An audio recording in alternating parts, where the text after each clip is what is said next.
ചില ദിവസം ചോറിന് ഒരു കറിയും വീട്ടിലില്ലാത്ത സമയം വരും. അപ്പോൾ അമ്മയ്ക്കൊരു ടെൻഷനും ഉണ്ടാവില്ല. ഒരു മത്തങ്ങ കഷ്ണം ഉണ്ട് വെച്ചാൽ അടുക്കളയിൽ ഒരു മത്തങ്ങയും കുറച്ച് തൈരും മാത്രം മതി. അമ്മ വേഗം മത്തങ്ങയൊക്കെ ചെറുതാക്കി മുറിച്ച് ഒരു പാത്രത്തിലിട്ട് കുറച്ച് വെള്ളവും മഞ്ഞൾപ്പൊടിയും മുളക് പൊടിയും ഉപ്പും ചേർത്ത് നന്നായി വേവിച്ചെടുക്കും.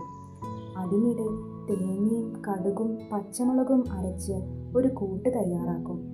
അതിലവസാനം കുറച്ച് തൈര് കൂടി ചേർത്ത് അരച്ച് നന്നായി കലക്കി കറിയിലേക്ക് ചേർക്കും. അതൊന്ന് തിളച്ച് വന്ന അമ്മയുടെ എളുപ്പത്തിലുള്ള മത്തങ്ങ പച്ചടി തയ്യാറാവും. അവസാനം കുറച്ച് പച്ച വെളിച്ചെണ്ണയും കറിവേപ്പിലയും കൂടി കിട്ടി കഴിഞ്ഞാൽ നല്ലൊരു മണം വരാനുണ്ട്.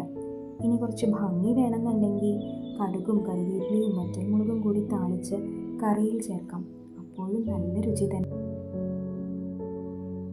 ഇതുപോലെ ചോറിന് ഒന്നുമില്ല എന്ന് തോന്നുമ്പോൾ നിങ്ങളുടെ അമ്മമാർ എന്താ ഉണ്ടാക്കാറെന്ന് കമൻറ്റ് ബോക്സിൽ പറയണേ.